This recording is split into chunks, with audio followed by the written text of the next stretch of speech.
नमः शिवाय। श्री शिवाय नमस्तुभ्यं। श्री आदिशक्ति पार्वती माताये नमः। श्री विघ्नेश्वराय नमः। श्री लक्ष्मी नारायणे नमः। श्री सरस्वती ब्रह्माय नमः। श्री सियारामे नमः। श्री रामदास हनुमाने नमः। श्री राधेश्यामे नमः। हे शिवजी, તમારી કૃપાથી હું આ શિવ પુરાણ વાંચી રહી છું અને મારી મમ્મી અને તમામ શ્રોતા શિવ પુરાણ સાંભળી રહ્યા છે। અમે બધા શિવ પુરાણનું જ્ઞાન પ્રાપ્ત કરી શકીએ એટલી શક્તિ પ્રદાન કરજો અને શિવ પુરાણનું તેજ સહી શકીએ એટલી ક્ષમતા પ્રદાન કરજો। હે વિઘ્નેશ્વર ગણપતિ બાપા, તમે શિવ પુરાણના વંચનમાં આવતા તમામ વિઘ્ન હરજો। हे कृष्ण मनोहारिणी राधा जी, हे श्याम सुंदर, हे सिया राम जी, हे रामदास हनुमान जी, तमे शिव पुराण सांभळवा जरूर पधारजो अने मारा हृदयमां स्थान ग्रहण करजो। ओम नमः शिवाय। श्री शिवाय नमस्तुभ्यं। प्रथम द्वितीय संहिता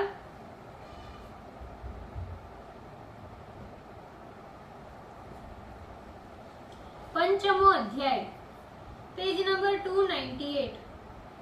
संध्या के तप से प्रसन्न होकर शिव द्वारा उसे अनेक वर प्राप्ति।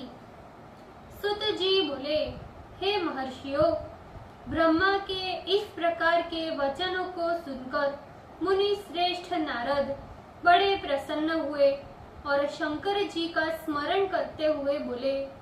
नारद जी ने कहा, हे महाभाग, हे ब्रह्मन, हे महामति विष्णु शिष्य, आपने ये शिव जी की अद्भुत कथा कही। जब कामदेव रति को प्राप्त कर बड़ी प्रसन्नता से अपने घर चला गया, इसी प्रकार दक्ष प्रजापति ब्रह्मा तथा ब्रह्मा के मानस पुत्रों के भी अपने अपने स्थान पर चले जाने पर पितरों की जन्मदात्री वह ब्रह्मपुत्री संध्या कहाँ गई?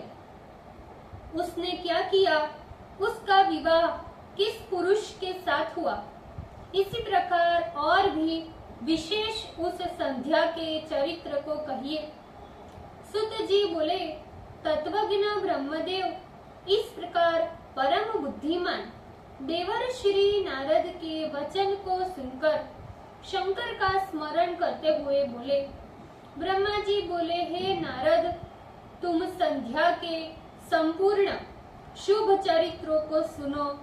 सुनने से स्त्रियां पतिव्रता होती है। वह संध्या जो पूर्व काल में मेरे मन से उत्पन्न हुई थी, वही तपस्या कर शरीर छोड़ने के बाद अरुंधति हुई। उस महाबुद्धिमती संध्या ने मुनि श्रेष्ठ मेधा तिथि की कन्या के रूप में जन्म लेकर विशुद्ध आचरण कर ब्रह्मा विष्णु तथा महेश्वर के वचनों के अनुसार महात्मा वशिष्ठ को अपना पति वरण किया, जो पतिव्रताओं में श्रेष्ठ जगतवंद तथा दया की मूर्ति कही जाती है। नारद जी बोले, हे ब्रह्मन, उस संध्या ने क्यों, कहाँ, किस उद्देश्य से तप किया और किस प्रकार वह अपना शरीर त्याग कर मेधा तिथि की कन्या हुई? उसने किस प्रकार ब्रह्मा विष्णु तथा शिव के कथन अनुसार वशिष्ठ को अपना पति स्वीकार किया? हे पितामह, मुझे अरुंधति के चरित्र को सुनने के लिए महान कौतूहल उत्पन्न हो रहा है। अतः ठीक ठीक अरुंधति के चरित्र का वर्णन कीजिए। ब्रह्मा जी बोले, हे नारद, पूर्व काल में अपने शरीर से उत्पन्न हुई उस संध्या को देखकर मेरा मन काम से आकृष्ट हो गया, किंतु शिव के भय से मैंने उसे छोड़ दिया। उस संध्या के स्वरूप सौंदर्य को देखकर बड़े बड़े जितेंद्रिय मुनियों का चित्त भी काम बाण से चलायमान हो जाया करता था। शिवजी ने उसे उस समय जो मुझे उपहास युक्त वचन कहे हैं उससे तथा अपने चित्त की इस प्रकार की चंचलता से ऋषियों में मेरी बहुत ही अप्रतिष्ठा हुई। मुनियों को मोहित करने वाले काम के इस भाव को बारंबार देखकर संध्या भी अत्यंत दुखी हुई। पुनः क्रुद्ध हो कामदेव को श्राप देकर जब मैं अंतर ध्यान हो गया एवं शिवजी जब कैलाश चले गए तब हे मुनि सत्तम, वह मेरी पुत्री संध्या संक्षुब्ध होकर कुछ क्षण विचार करती हुई ध्यान मग्न हो गई। बुद्धिमती वह संध्या कुछ देर तक अपने पूर्वावृत का स्मरण करती हुई यथोचित विचार करने लगी। संध्या बोली, मेरे पिता ने उत्पन्न होते ही मेरी युवावस्था के सौंदर्य को देखकर काम से प्रेरित हो मुझसे अनुराग पूर्वक कामाभिलाष की चेष्टा की। इसी प्रकार आत्म तत्वज्ञ ब्रह्मदेव के मानस पुत्रों ने भी मुझे देखकर अपना मन मर्यादा से रहित कर कामाभिलाष से युक्त कर अनुराग पूर्वक मुझे देखा। इतना ही नहीं, इस दुरात्मा काम ने उन मुनियों को देखते ही मेरे मन को भी चंचल तथा चलायमान बनाया। इस दुष्कर्म का फल उस पापी कामदेव को तत्क्षण प्राप्त हो गया जो उसे शंकर जी के सामने कुपित हुए ब्रह्मा ने श्राप दिया। मैंने भी जैसा पाप किया है उस पाप का फल मुझे भी प्राप्त होगा। अतः उस पाप से शुद्ध होने के लिए मैं भी किसी साधन फल की शीघ्रता से अपेक्षा करूं, क्योंकि मुझे देखकर मेरे पिता तथा भाई प्रत्यक्ष रूप से काम मोहित हो गए। अतः मुझसे बढ़कर और कोई पापीन नहीं है। मैंने भी अपने पिता तथा अपने सहोदर भाइयों को देखकर उनमें काम भाव से पीड़ित होकर पति के समान मर्यादाहीन कामाभिलाष किया है। इस पाप का प्रायश्चित मैं वेद मार्ग के अनुसार अपने शरीर को अग्नि में हवन करूंगी। ऐसा करने के उपरांत मैं इस भूतल पर ऐसी मर्यादा स्थापित करूंगी कि जिससे सभी शरीरधारी इस प्रकार अपने भाई तथा पिता को देखकर पुनः कामाभावान न हो।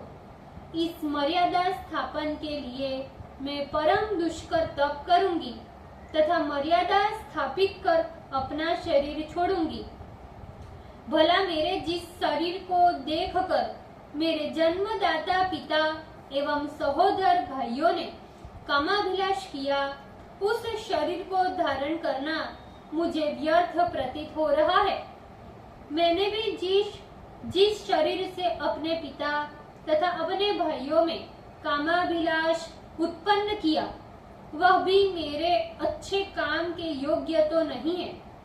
वह संध्या अपने मन में ऐसा विचार कर चंद्रभाग नामक परम रम्य पर्वत पर चली गई, जहाँ चंद्रभागा नाम की नदी बहती है।